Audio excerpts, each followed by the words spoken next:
Monocentropus Balfouri collaboration.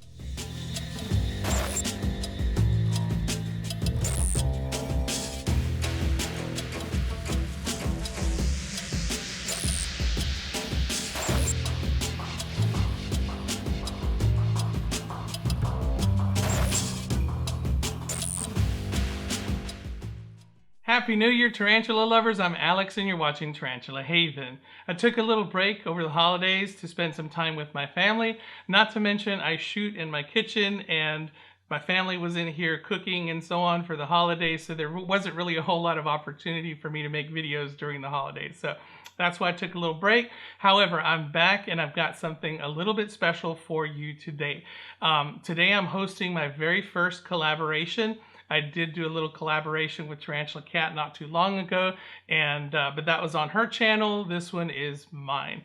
And the people that I'm collaborating with, I've got Spiderwoman, I've got BirdspidersCH, I've got Psydex's Invert Kingdom, Tarantulas with Shanti, and the legendary Tom Moran of Tom's Big Spiders, who I'm very excited to be working with. I've been wanting to collaborate with him for some time, and this was finally an opportunity to get together and do that. Not to mention, he is the one who is responsible for me getting into the Monocentropus Balfouri species, so I give him full credit for that. Now, the reason, or part of the reason why I'm doing this collaboration, it's partially Martin of BirdspidersCH's fault. He posted on our YouTube community on Facebook that he would like to do a collaboration on the Monocentropus Balfouri. Now, I got a little bit excited about this because I know that Martin likes to go out and visit different countries and actually record tarantulas in the wild in their natural environment, which is very useful information. It's a very good thing that he does. And I was hoping that he would tell me that he had some video of the Monocentropus Balfouri in the wild. But unfortunately, he did not. He does have a communal of Monocentropus Balfouri, and he wanted to do a collaboration about it. So that's kind of what got me started on it. Nobody wanted to head that up. He kind of threw out that maybe I should head it up, but I wasn't really ready. But I did have a little issue happen with my Monocentropus Balfouri communal. I had one of them get stuck in a piece of duct tape because I had done a makeshift enclosure for them out of an old aquarium. And that caused me to separate that particular spider. And once I felt like it was good enough to go back into the communal, I didn't want to put it back in the same enclosure, so I got them a whole new enclosure and put them all back in together so that we probably would not have any issues. And I got to record a whole lot of footage of them doing what they do, webbing up the enclosure, eating, all that kind of stuff. So once I did get a whole bunch of footage of them, I decided I would go ahead and head that up, and I threw it out there and I said who would like to collaborate with me, and those are the people that volunteered. So I'm real happy about that. The other reason why I'm doing this is because I love this particular species. This is probably one of my all-time favorite species of tarantula. And part of the reason, of course, is because they can live communally.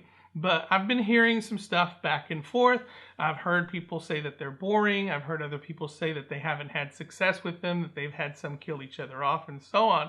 And I've had nothing but good things, good experiences with them other than something that was caused by me. And I wanted to kind of get other people's input as to whether they enjoyed theirs, what their experiences were with them, any kind of pros and cons, and maybe any suggestions that they might have for any new keepers. Because I know that there are a lot of people out there that are curious about them, but just not willing to pull the trigger just yet until they find out more information. So information is what it's all about. The more information we have out there on a particular species, the better decision we can make as consumers as to whether or not we want to dive into something like that. Especially when it comes to expense, because they're not exactly cheap spiders or cheap tarantulas. They're averaging about $50 a piece, but if you're talking about a communal, most people get 5, maybe 6 or more, and you know that adds up real quick. So it's a lot of money to put down to jump into something if you're not really sure about it. So without further ado, I'm going to go ahead and start the collaboration.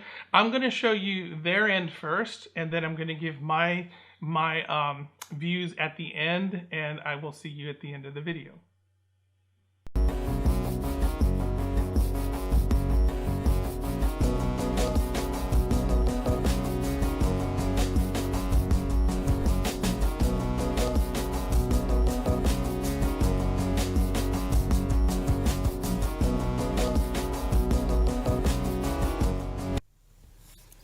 Hello, Spiderwoman here. Just gonna talk quickly on my Balfouri communal.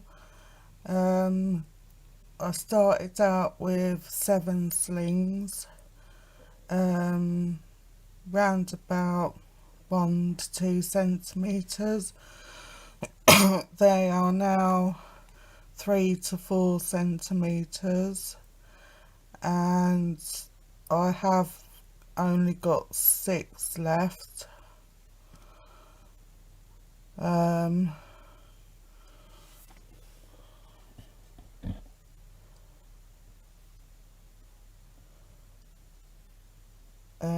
Here's their enclosure.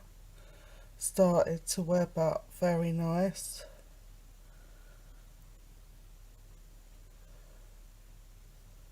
I did the enclosure so it's for terrestrial and arboreal, because I find that they do like to burrow and also climb. Eventually this whole enclosure will probably be webbed up. Don't really see them very much, only when food items are put in. You'll see the odd couple get their food items.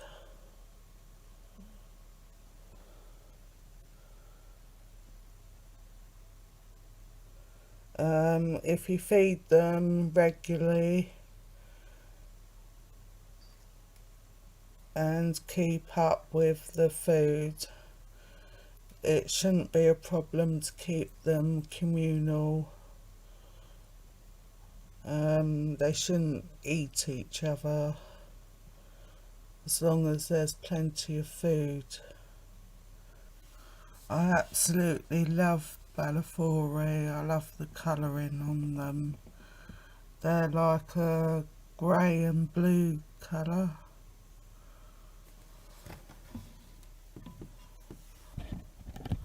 But yeah, that's the whole enclosure.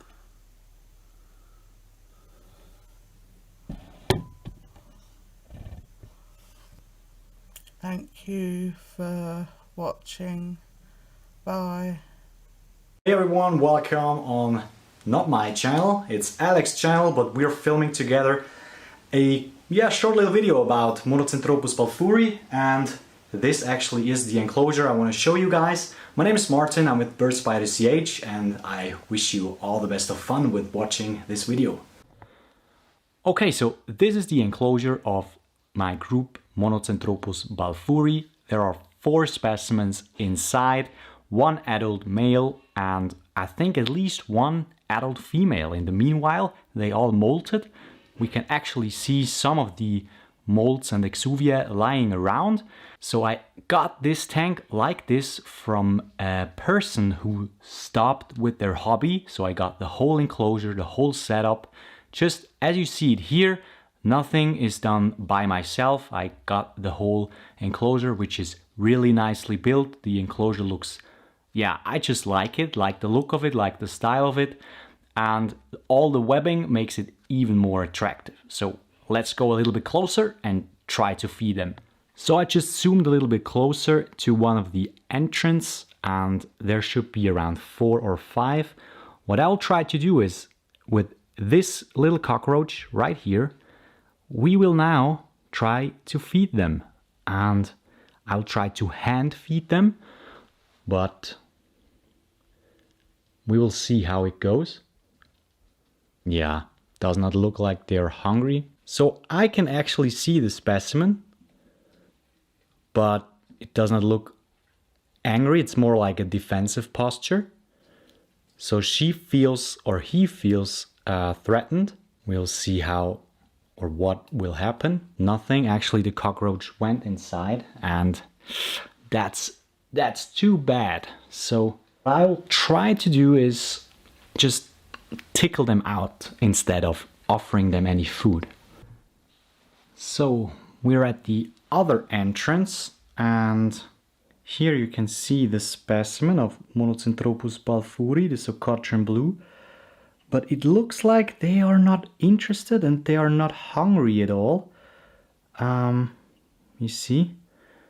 So I'm not sure how I can show them to you guys. So we'll just try and tickle it out for you. Yeah, here she comes.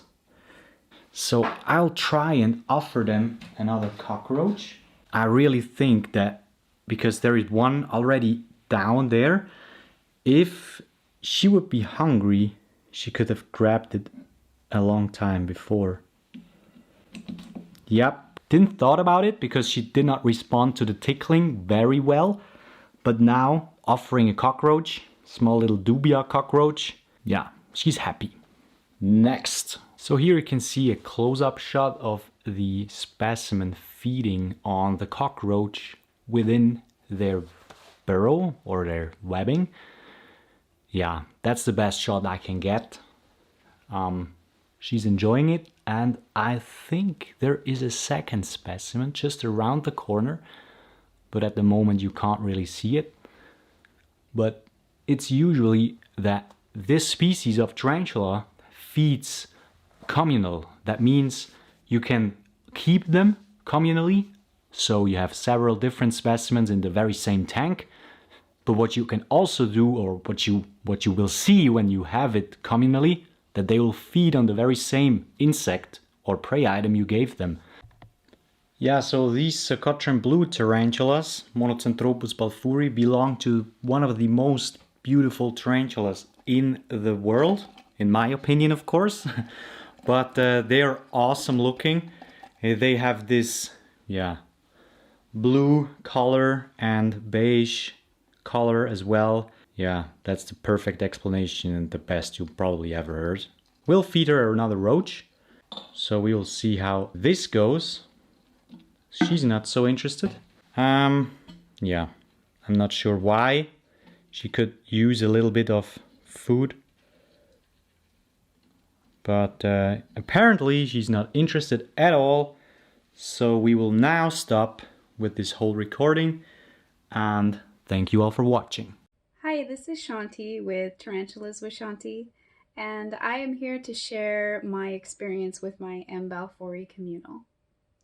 The first thing that I did when I started keeping my M. Balfouri communal was to put together a composition book where I can keep track of what I do with them. They were about 3/4 of an inch to an inch when I got them. I got 6 of them.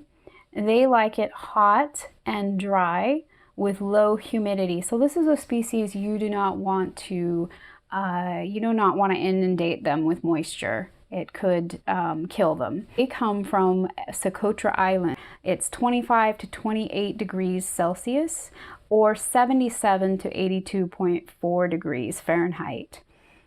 This is the enclosure that I have for them. This is a basketball display case. We get them at a store here called Hobby Lobby, but you could use all sorts of things, including, maybe an Exoterra of some type. They have this resin skull, and they also have this fake branch, and this is to provide anchor points for them. Their substrate is not incredibly deep. I mean, this is probably 3-4 inches, but remember the slings are quite small. They were about like this when I got them. And they do have a water bowl. And another thing that they have done is I had little burrows set up all over the place so that they could choose. But they decided that they wanted to go and settle right around the skull. And that's what I was hoping that they would do. They have many entrances there. You can you can see back inside these entrances. I'm going to show you the back. Now there is one right there that has come out. You can see it right there. I do come into my tarantula room quite often, so I see them at different times. I also come in during the nighttime. Something that I added in here were some dwarf white isopods. These are really useful. You can see here these legs and pieces. These are from molts, from the tarantula molts. And the isopods are actually eating that. And they're living just below the surface because I drop the food down into this web network. You want to feed them so that, you know, they don't get hungry. You don't want to risk the chance of them eating each other or cannibalizing. When I first got them, I gave them a lot of pre-kill. I put it all over the place so that they could choose, and they went right to it. The first day they were with me, they started eating. So let me go over their feeding schedule with you and talk about that a little bit. So what I did on the 14th of November when I first got them, I gave them several pre-kill red runners. On the 16th of November, I gave them 4 pre-kill red runners. Then on the 19th, I cleaned out some boluses and I added 8 extra small red runners. Then on the 26th, I gave them 2 pre-killed red runners, and there were still some of the extra smalls running around in the enclosure. And on that day, I observed the Balfouri slings come out of their tunnels. There was one threat posing and striking at a pre-killed red runner that moved around. So that was really cute. Then on the 3rd of December, I gave them a waxworm.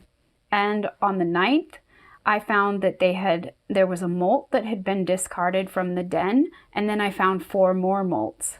So I counted at least 5 molts. Then on the 15th, I gave them a waxworm. And then on the 18th, I gave them a superworm with a crushed head. On the 19th, I gave them another superworm. On the 21st, I gave them a pre-killed red runner. Then on the 28th of December, I gave them 3 pre-killed red runners. And on the 29th, I gave them 1 pre-killed superworm. And it is now January 3rd. I'm seeing this little one out, which indicates to me that they may be hungry. I've got another one sitting at its burrow. You got all these others that have come out of the burrows. I expect that they can be in this enclosure for a while, several months at least. I mean, they should get to be 4 or 5 inches as adults. They're definitely going to need to be moved into something bigger. Because they are so fast and there are so many of them, I didn't want to have to rehouse them right away. I wanted to give them time to grow. This is their spot here on the shelf. The heater vent is right over here, so they actually get more warm air than a lot of the other creatures.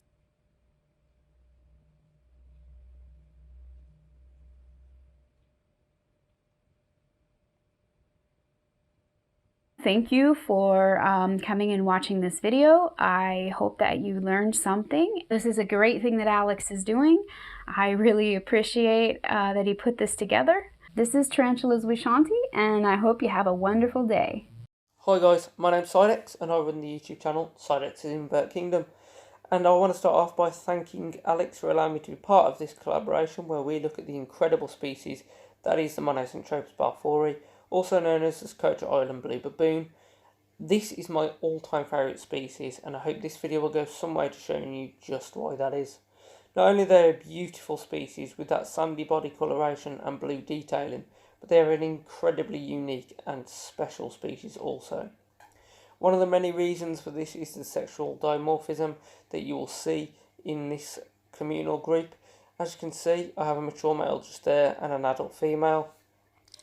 And one of the ways you can tell them apart is by the differences in their patterning. For example, this adult female, she has blue going about halfway down her legs and a lightly blue coloured carapace. Whereas that mature male up there will have blue going the length of his legs and a much darker blue carapace in general. That is just one amazing detail about the Monocentropus Balfouri in how you can sex them without a molt. Of course, a molt will always give you that definite but that is one way you can at least have an idea of what you've got in your communal. Now these pair are joined by another two in this communal, which I believe to be a subadult male and a juvenile male. But enough about the sex of my communal, let's talk about what makes them amazing.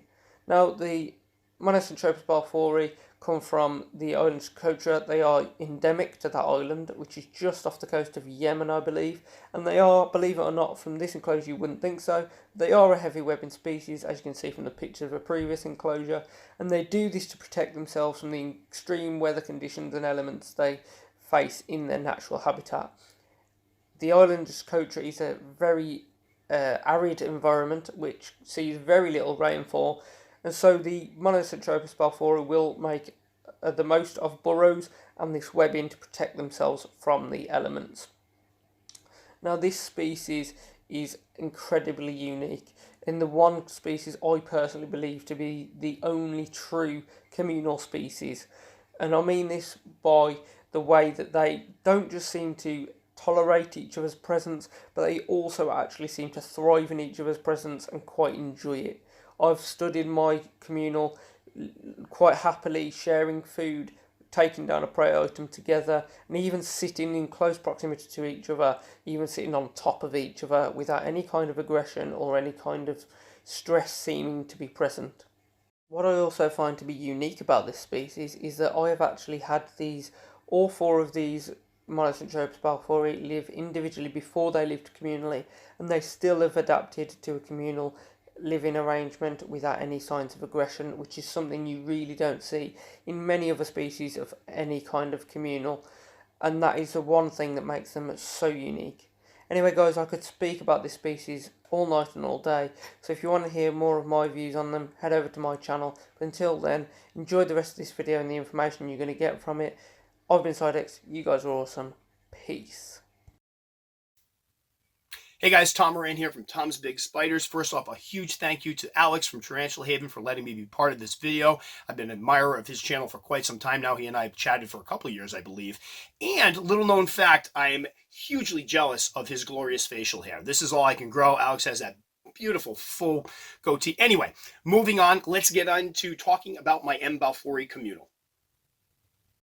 I began my communal with 9 3/4-inch slings back in the summer of 2016, dropped them in a 7x7x11-inch container. Although it was quite large, they all congregated to the same burrow, started webbing up from there, and here you can see them feeding together. So I drop in pre-killed, and they would actually share it. You can see two there ripping one of them apart, kind of like the two T-Rexes in Jurassic Park 2. There's an obscure reference. As a result, they ate a lot better than the ones I had kept separately previous. You can see here, this is only a few months away, and they're already starting to show a little bit of blue on the legs. They grew very, very quickly. These guys reached about 3 inches in a year. It took 2 to 2.5 years for my other guys to reach that mark.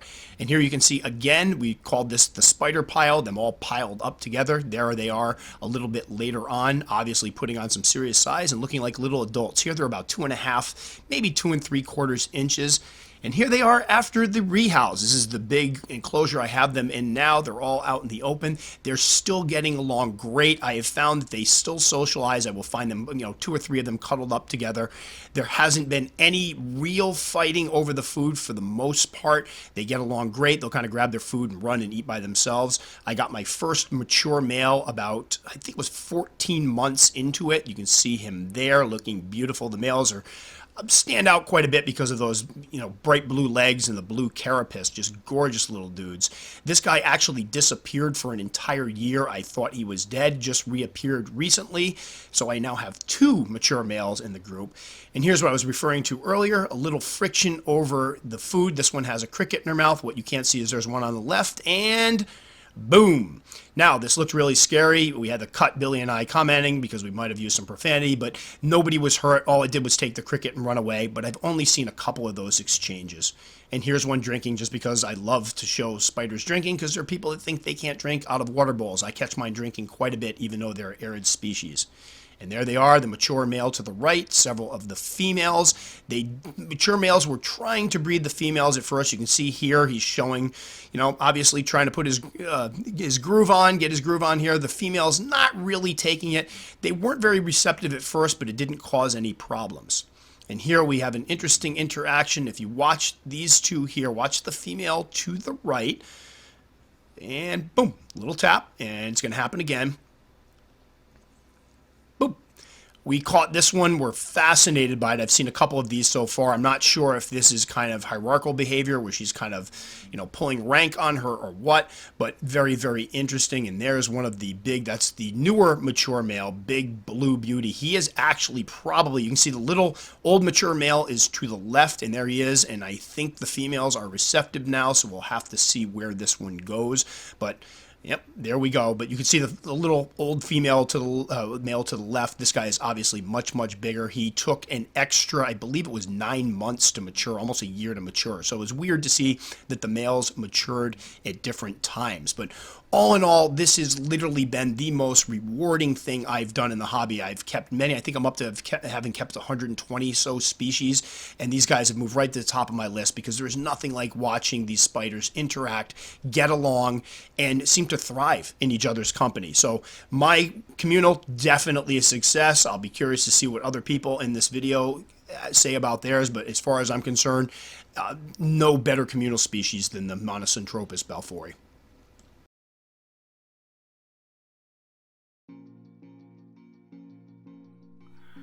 So now on to my portion of it. When I reintroduced them into their new enclosure, I set up a red light so that I can observe them at night, and set up a camera and just kind of did a time lapse of what they would do overnight. And as usual, they didn't really do a whole lot of webbing. They just basically roamed around the enclosure, and what I'm assuming is basically mapping out their terrain, their enclosure, as to what their limits are. So they pretty much roamed around looking for weak spots, knowing where everything was, and they pretty much stayed out in the open for the most part. Then about a week later, I started recording again, and they really hadn't done a whole lot. Again, you see them just kind of sitting out in the open, but I did notice that they had formed a single burrow underneath one of the cork barks, and you can see the webbing there toward the bottom, and they would go in and out, and that would be their main source of cover, and they would go in there and stay in there. But for the most part, a lot of them would just sit out in the open. So not really a whole lot of activity going on at the beginning, except for a lot of roaming around and mapping the enclosure, laying down web here and there, but not really tons and tons like they usually do.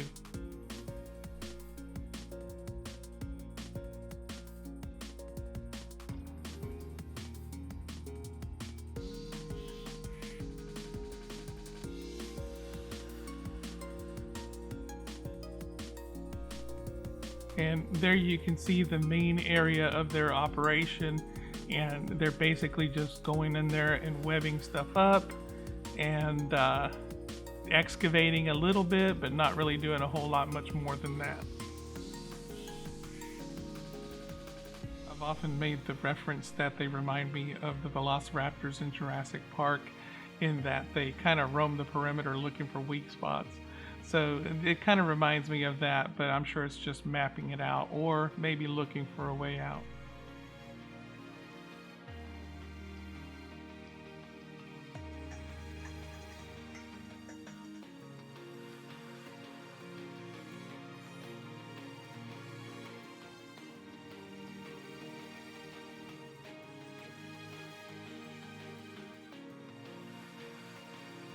So it would be another week before I started recording again, and as you can see, this time they have webbed up a lot of the interior of their enclosure there, and they've got little tunnels going here and there, and for the most part you don't see them out.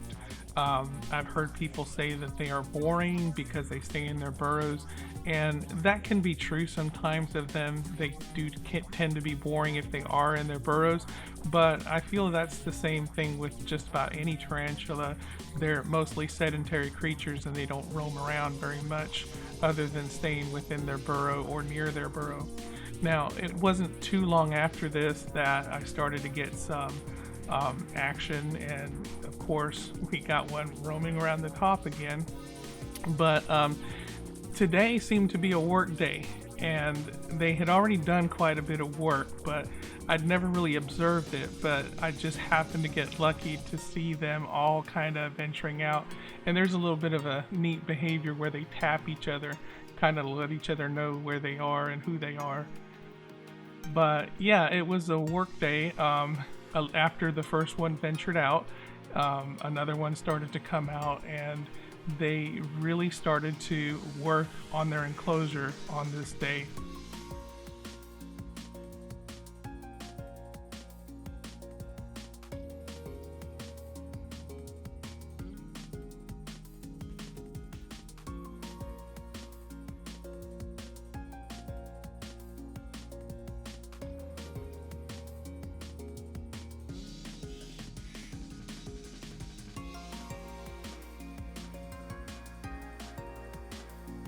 And you can observe some really interesting behaviors when they're working, especially when they're working as a group. This is something that you don't see with just any tarantula.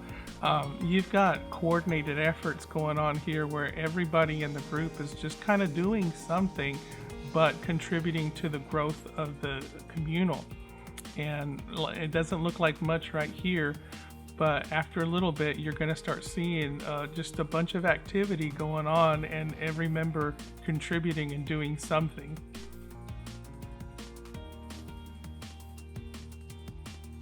Now I keep mine on dry cocoa fiber. Now at this point the cocoa fiber was still a little bit damp because it had been recently moistened before I put them in there. So there was still a little bit of moisture, but it doesn't seem to bother them or affect them. In fact, they seem to enjoy it okay, but I do let it dry out a little bit more than what is here.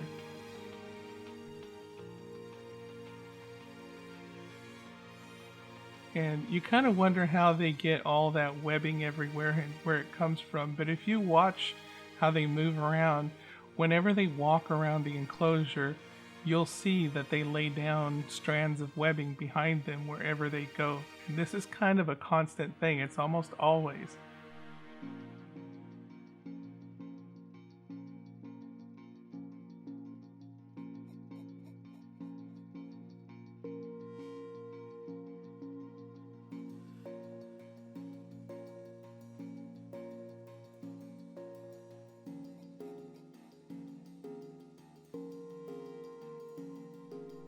Now, the video may seem a little bit jittery and jumpy at times, and that's because it's actually sped up. If I played this at its normal speed, it would have been a whole lot slower. When they go about working on the webbing and things like that, they do it in their slow, meticulous way. So they kind of take their time doing it, and it can get a little bit boring if I were to play this at normal speed. So this is actually about double speed, and there are times when I actually triple the speed, so that it doesn't take up as much time, but you get the general idea of what they're working on. You just see it a little bit faster.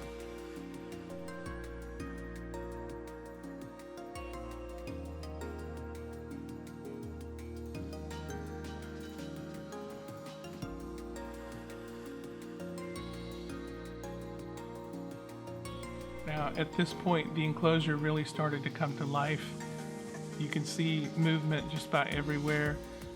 Some of the tarantulas are moving toward the top, some of them are moving around the bottom, and they're all just kind of tapping around and webbing as they go, and I guess looking for what needs to be done. As you can see, the one on the right there immediately started webbing up to add more to the tunnel there, while the other one is kind of exploring around at the bottom. And it looks like it found the cave, the little hole there that goes under the cork bark, and it got interested for a little bit. But he quickly moved on, started webbing somewhere else.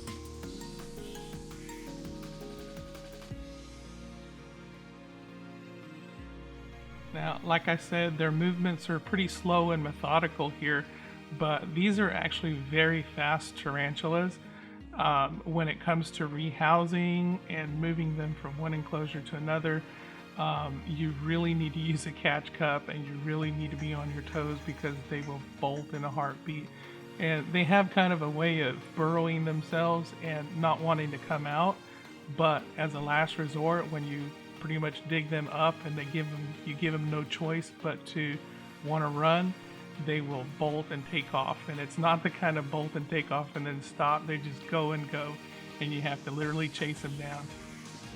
Now, this made me really happy. This little tarantula down there in the burrow that's coming out, that's my little gimpy tarantula that I had to reintroduce into the group. And she was quickly accepted, and she's contributing to doing her part in the communal.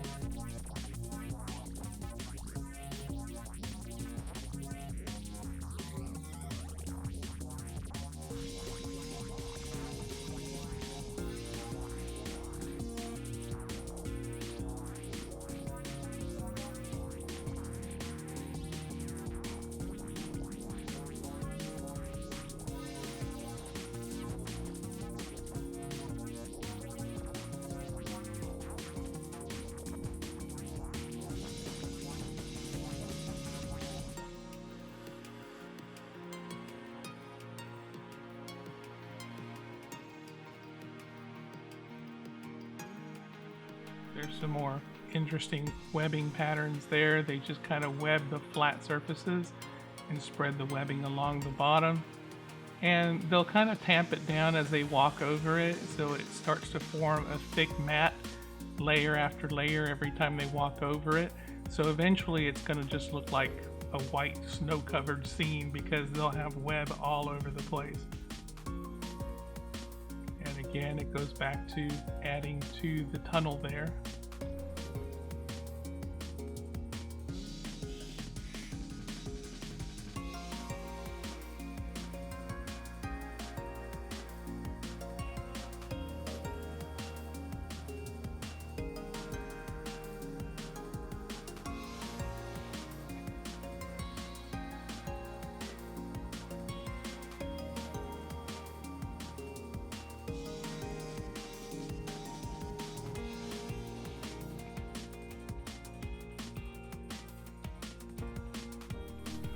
Now, I'm recording this at night. It's probably about 11 p.m. But you really can't just go by that. They do tend to be more active at night, but I've had them come out about 3 p.m. and all 6 of them were out, and they were webbing up the enclosure and just working on it. So sometimes they just randomly decide that they want to come out and work on stuff, and they will. So it's not just a thing where they are completely nocturnal. And at first I started out by putting on the red light so that they would not be disturbed by having light in their enclosure. But then I tried it with the light on and with it on a regular light, and they didn't seem to mind. It just didn't bother them. They just continued to work. And there's my little gimpy girl again. She's still missing her foot or her leg at this point, but I believe she molted and grew that back already. But yeah, she got accepted back into the group as if nothing had ever happened, and she is doing her part.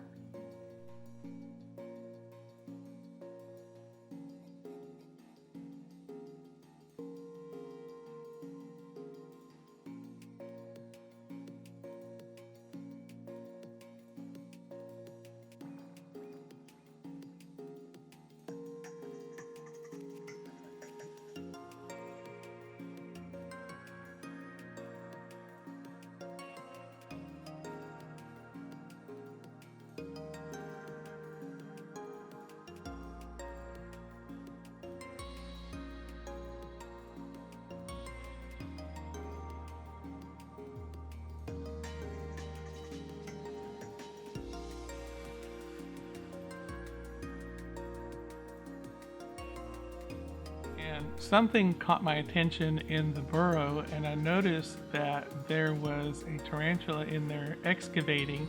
So while the other ones were working on the surface and spreading web everywhere and webbing up tunnels and, these paths of webs, there was a couple of tarantulas that were kind of busy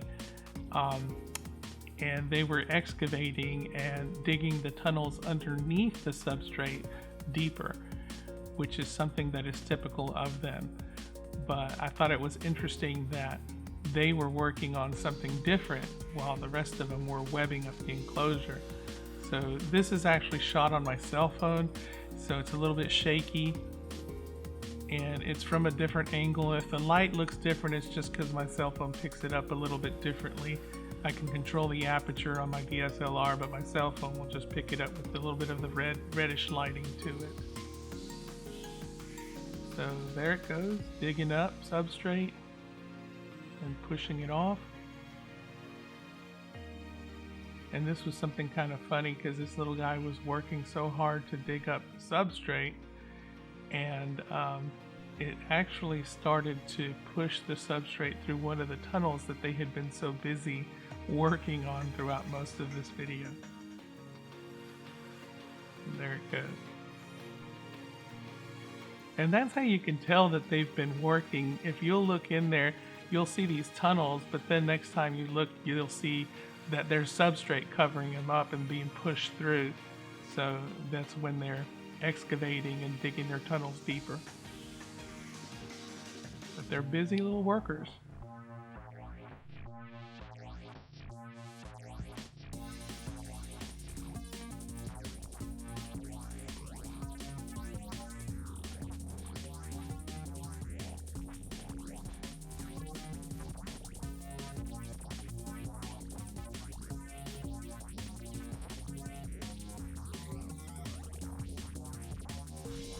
Now, this is not everyday behavior. This is basically just because I put them in a new enclosure and they're having to establish their enclosure. So you will get a lot of action from them when you do this. But as far as feeding is concerned, when it comes to feeding, that is when you're really going to see a lot of action out of your M. Balfouris, especially if you have a communal. It's kind of interesting the behaviors that you see when you feed them in a communal situation. Now here you can see how much they've webbed. It's probably been about another week after they had established their communal, and you can see a considerable amount of more webbing there. And if you notice there on the left, you can see some fresh excavation where they have been tunneling underneath the cork bark, and they have a new area where they can come out of. But the area on the upper right hand corner, that has become their main area where I see them most of the time, either just kind of lounging around, or they'll come out on the webbing and just hang out. Now, one thing that I always do when it comes to feeding is I always give them more than the amount of tarantulas that I have, and that's because you're going to get some greedy ones that'll take more than one roach to feed on. So you don't want to end up having one or two that get left out and don't have anything to eat. And even though they do get along well communally, you always worry that if one of them is not eating well, it could either get weak and die, or get preyed upon by the others, or it might prey upon some of the other tarantulas because it is hungry. Now, an interesting thing about the M. Balfouri is that they don't usually just come out and pounce on prey through vibration like many other tarantulas do, at least not in a communal setting. They tend to sense the vibration, but they're usually in their burrows. So once the vibration is detected, then you're going to see a little bit of movement, and then they'll come out and investigate what's causing that movement. So in here you see the roaches kind of wiggling around. I do crush the heads of the roaches, and the reason for that is because if I just leave them without crushing their heads, they'll tend to scurry off and burrow into a corner or underneath the substrate, and then they won't find them, or at least not for a while. So here you go, the first one comes out and takes that one down, and you see it was just a nice and easy kind of gentle attack there. It just came up on it and just grabbed it up. So it's not this pounce and snatch. It's just kind of come investigate and pick it up and take what you need. So as I was saying, this way if I crush the heads of the roaches, they sit and wiggle for a while, and it gives the the tarantulas an opportunity to come out and investigate and pick up what they need. So there's no hunting around for them, and there's no roaches that end up getting trapped somewhere underneath the substrate and not eaten, and then maybe later will prey upon a tarantula. But that's usually not the case. They tend to find them anyway. I do throw in some that I have not crushed, usually smaller ones, so that they can prey on them and do that in a normal setting rather than have them pre-killed or pre-maimed. Now here's another one coming up, and again, it's the vibration that's attracting it, so it's coming to investigate. But there's some interesting behaviors that go on in the communal situation. A lot of them, when they are slings, will usually eat from the same prey item, and that usually comes from the mother killing prey and then leaving it for them. So the prey will usually be larger than they are. So you'll have a situation where you have more than one preying on the same item. Now, in this situation, you usually get a tarantula that'll come out and try to get one from another one. But I find that as they get older, they have a tendency to grab their prey and run before another one will try to snatch it away from them, as you just saw there. So you do get a little bit of chasing, as is going on right here.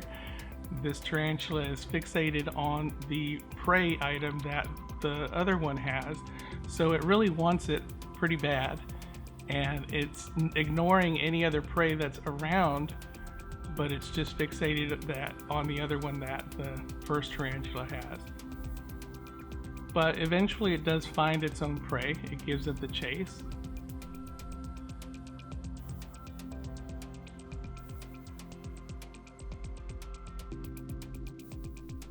And as you can see there are two roaches sitting on the webbing in front of it, but it hasn't quite detected it yet.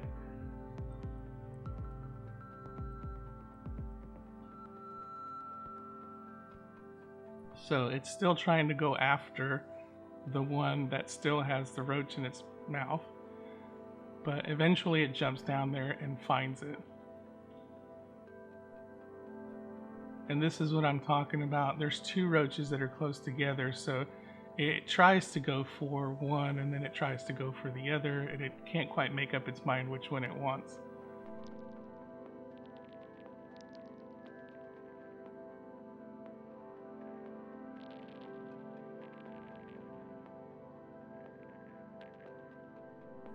Sometimes they'll leave prey be, and sometimes they'll take them both.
And in a communal setting is when you can really see a lot of tarantula behaviors that you don't really see with tarantulas that are kept independently. In this particular case, you've got your Johnny-come-lately tarantula there who has missed the feasts. All the good items are taken, so she's gonna have to kind of struggle to find her prey. There's still prey items in there, but a lot of them have burrowed, or they've kind of gotten scurried off into a corner, and all the big ones, all the main ones that were sitting out that were easy prey have already been taken. So as you can see there up at the top, the tarantula finally settled on a prey item and it's munching on it there. So this tarantula down here at the bottom is left to try and find some prey items for itself.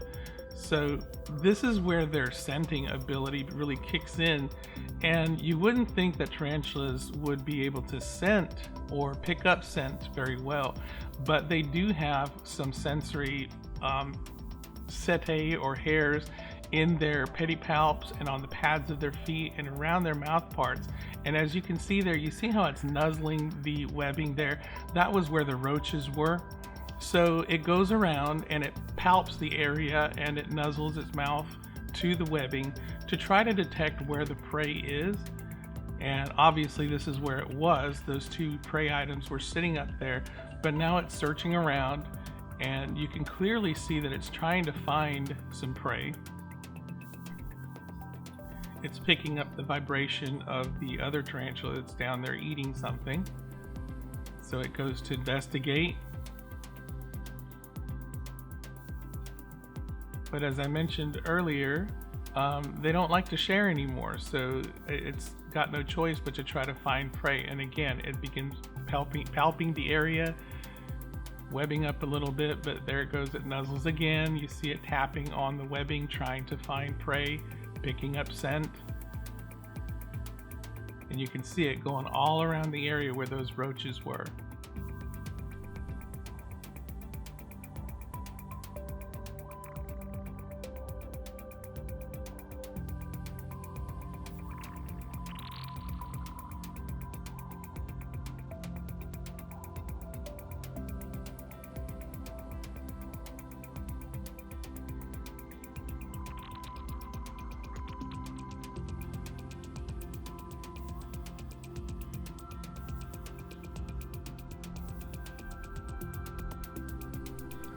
So this poor tarantula is left with no choice but to search for food, and it continues to kind of scent the same areas where it picks up the greatest scent of the roaches or the prey items that were there.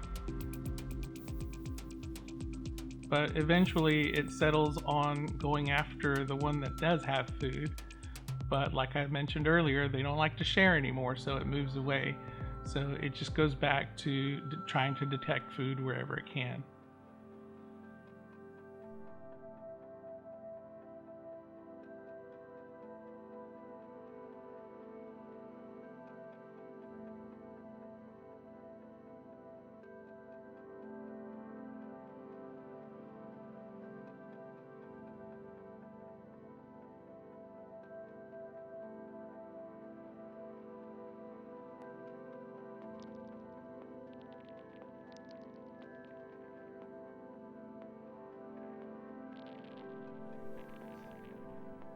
And it doesn't exactly find food here on this video, but you can rest assured that it did get a meal. It eventually did find food, and it was okay.